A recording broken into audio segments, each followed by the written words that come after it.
Have you ever wondered why your knees hurt more after walking than when you're sitting still? Or why no matter how many stretches or steps you get in, you still feel weak in the legs, like you're one small misstep away from a fall? You're not alone.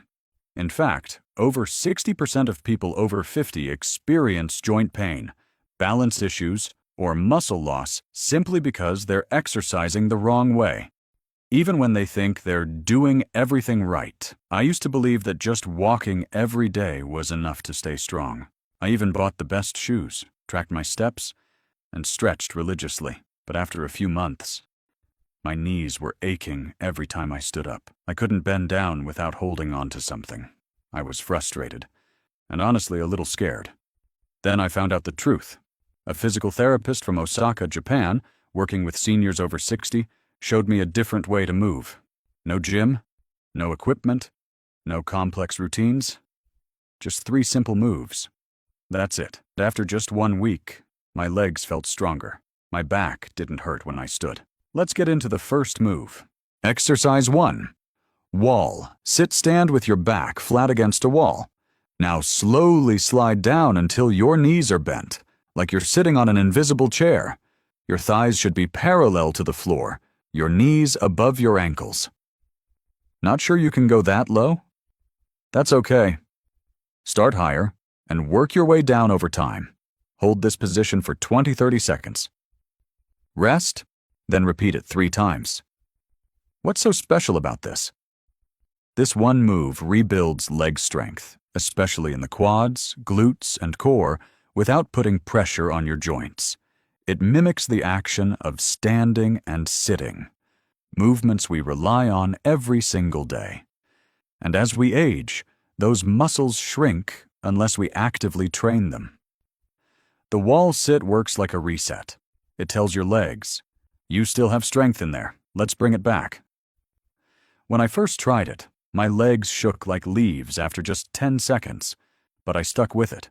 And within a few days, I could stand up from the couch without pushing off with my arms. That's power. That's independence. That's aging in reverse. And the best part? You're using your own body weight, so there's 0 risk of injury from weights or machines. Exercise 2. Marching hold. This one is almost too simple to believe, but don't skip it. Stand tall near a chair or counter for balance. Now slowly lift one knee to hip level and hold for 5 seconds. Lower, then repeat with the other leg. Alternate legs for 10 reps each side. Sounds easy? Try it. You'll feel your hips, thighs, and even core wake up instantly.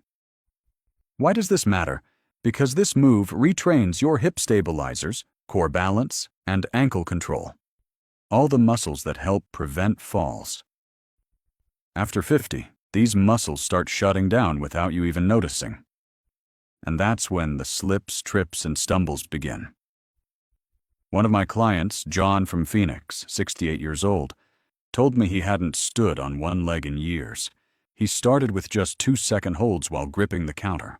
After 2 weeks, he could brush his teeth standing on one leg, no hands. Small move, big result. Exercise 3. Wall push. Hold. You don't need dumbbells to train your upper body, just a wall. Stand facing the wall, feet hip-width apart, arms stretched out at shoulder height.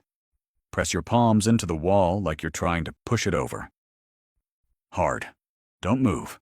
Just hold that pressure for 15-20 seconds. Relax, repeat 3 times. This is called an isometric push, and it strengthens your chest, shoulders, arms, and core, all without movement, which is exactly what joints need as we age.